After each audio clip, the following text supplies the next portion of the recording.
निगमकल्पतरोर्गलितं फलम् शुकमुखादमृतद्रवसंयुतम् पिबत भागवतं रसमालयो मुहुरहो रसिका भुवि भावुका।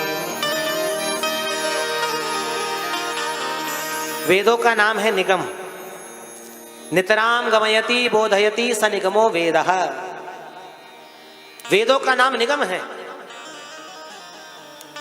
और व्यास जी महाराज कहना चाहते हैं कि एक विशाल कल्प वृक्ष का एक कल्प तरु में श्रीमद् भागवत रूपी फल लगा हुआ है। कल्प तरु का मतलब क्या होता है? कल्पितम संकल्पितम राति ददाती ति कल्प तरु, जिसके सामने भीतर बैठ करके जो भी वस्तु की कल्पना की जाए वह वस्तु हमें प्रदान करती है। ऐसी संकल्पित वस्तु का प्रदान करने वाले कल्प वृक्ष में वेदों की शाखा में, निगम की शाखा में बहुत ऊंची डाली पर श्रीमद् भागवत रूपी फल लगा हुआ है। अच्छा, हमारा तो ये जो श्रीमद् भागवत है वो आपका फल है? बोले हाँ फल है। अच्छा, तो ये फल कच्चा है या पका हुआ है? बोले गलितम फलम, पका हुआ पिलपिला फल है। और ये पका हुआ फल वेदों की उच्च शाखा से टूट करके, वेदों की उच्च शाखा से गिर करके इस धराधाम पर आया है। किसी ने कहा यदि इतना पिलपिला पका हुआ फल है और इतनी ऊंची वेदों की शाखा से गिर के आया तब तो फूट गया होगा। अरे एकदम पिलपिला फल इतनी ऊपर से गिरेगा तो फूट ही जाएगा। व्यास जी कहते हैं भैया यदि ये फल अपने आप गिर करके टूट के डायरेक्ट यदि नीचे धरती पर आया होता तो शायद फूट गया होता, पर ये डायरेक्ट धरती पर आके नहीं गिरा है। बोले तो? बोले डाली प्रति डाली शाखाओं के द्वारा धीरे धीरे धराधाम पर आए। शिष्य प्रशिष्य शाखा पल्लव परंपराया शनै शनै अखंड में मावतीर्णम न तुच्च निपाते स्फुटितम। यदि डायरेक्ट नीचे धरती पर यह फल गिरा होता तो शायद फूट गया होता, पर यह तो डाली प्रति डाली शाखाओं के द्वारा धीरे धीरे धरातल पर आया, इसलिए फूटा फल नहीं साबुत फल है, पका हुआ साबुत फल है। कौन सी डाली से फल टपक करके आया है? बोले सबसे पहले नारायण प्रभु की डाली से यह फल टपका। भगवता प्रोक्तम भागवतम, जो भगवान ने कही वही तो भागवत है।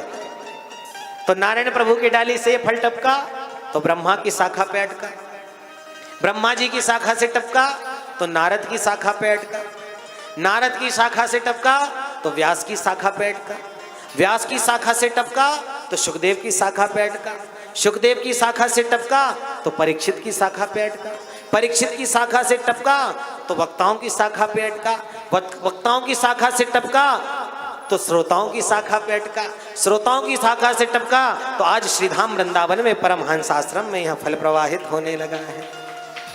इसलिए डायरेक्ट नहीं, डाली प्रति डाली परंपरागत यह फल या धराधाम पर आया, इसीलिए फूटा हुआ नहीं साबुत फल है। अच्छा महाराज, ये तो हम समझ गए कि आपका फल बिल्कुल पका हुआ है और फूटा भी नहीं है, पर ये बताइए कि फल मीठा है कि खट्टा? खट्टा फल खाने में आनंद नहीं आता है। बोले भैया फल बिल्कुल मीठा है, इस बात की तो 100% गारंटी है। बोले हम आपकी बात कैसे मान लें? आपका फल है तो आप तो मीठा कहेंगे ही। अरे फल बेचने वाले अपने फल की बुराई थोड़ी करते हैं। मलाई वाले केले ले लो तो मलाई के थोड़ी होते, पर बेचने का तरीका होता है मलाई वाले केले। एक फल बेचने वाला फल बेच रहा था, शक्कर से मीठे खरबूजे, शक्कर से मीठे खरबूजे ले लो, शक्कर से मीठे खरबूजे। एक व्यक्ति ने कहा चलो भैया मिल रहे हैं ले लेते हैं। खरबूजा खरीदा, घर आया, काटा और काट के जैसे ही खाने को बैठा तो बिल्कुल फीका। लौट के दुकानदार के पास, क्यों जनता को पागल बनाते हो? अभी कह रहे थे शक्कर से मीठे खरबूजे, तो बिल्कुल स्वाद नहीं है, फीका पड़ा। बोले सेठ जी आपके सुनने में गलती हो गई, मेरे कहने में गलती नहीं हुई है। बोले क्या? बोले मैं तो इतनी देर से अभी भी यही चिल्ला रहा हूं, शक्कर से मीठे खरबूजे, घर में जाओ शक्कर डालो अपने आप मीठे हो जाएंगे। शक्कर से मीठे, शक्कर डालोगे तब ना मीठे होंगे। तो फल बेचने वालों का तरीका होता है, वो अपने फल की कभी बुराई नहीं करते। तो व्यास जी महाराज यदि आपका फल मीठा है तो इसकी क्या गारंटी है? व्यास जी कहते हैं भैया जो फल में तोता चोंच मार दे वह फल निश्चित मीठा होता है। या तो तोता चोंच ही उस फल में मारता है जो फल पहले से मीठा हो, पर जिस फल में तोते की चोंच लग गई वो फल मीठा होता है या पक्का है? तो हमारा श्रीमद् भागवत भी फल है, और इस श्रीमद् भागवत फल में भी एक तोते ने चोंच मार दी। किस तोते ने चोंच मारी? बोले शुक मुखादमृत द्रव संयुतम।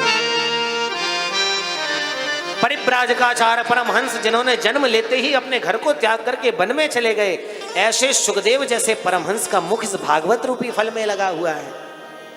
सुखमुख विगलित फल है, इसलिए मीठा होने की तो गारंटी है। अच्छा महाराज, चलिए ये भी मान गए कि आपका फल मीठा है, पर ये बताइए कि इसमें रस कौन सा है? आम का फल होता है तो आम का रस निकाला जाता है, अनार का फल होता है तो अनार का रस निकाला जाता है। यदि ये श्रीमद् भागवत रूपी फल है तो इसमें रस कौन सा है? बोले भैया इसमें कोई और नहीं, साक्षात भगवान कृष्ण ही रस रूप में आकर के विराजमान हो गए। श्रुतियों ने परमात्मा को रस रूप में प्रतिपादित किया। रसो वै सः रसम लेवानम लब्ध्वानंदी भवति। परमात्मा रस स्वरूप है और उसी रस को रसास्वादन करने के लिए रस को इस भागवत रूपी फल में भगवान ही रस रूप में विराजमान है। इसलिए हे रसिक जन, हे भावुक जन, इस भागवत रूपी फल का पान करो। पिबत भागवतम रसमालयम मुहुरहो रसिका भुवि भावुका। किसी ने कहा जय हो महाराज, फल को खाने की बात सुनी, फल को चूसने की बात सुनी, पर फल को पीने की बात तो पहली बार सुन रहे हैं। आप कहते हैं भागवत रूपी फल को पियो, अरे फल को तो खाया जाता है या चूसा जाता है, पीने की बात कैसे कर रहे हैं?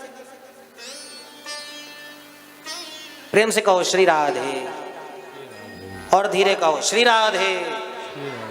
देखो आप लोग जोर से बोलोगे ना तो जो बाहर जा रहे हैं ना उन तक आपकी आवाज पहुंच जाएगी, तो वो भी कथा सुन जाएंगे। इतना धीरे बोलो कि आपको भी सुनाई ना दे, क्योंकि तकलीफ होती होगी ना आप लोगों को, बेचारे सुबह से उठे हैं, नाश्ता भी किया है, बहुत तकलीफ होगी।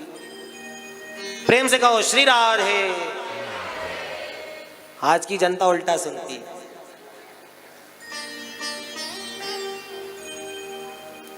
फल को खाने की बात सुनी, फल को चूसने की बात सुनी, पर फल को पीने की बात तो पहली बार सुन रहे हैं।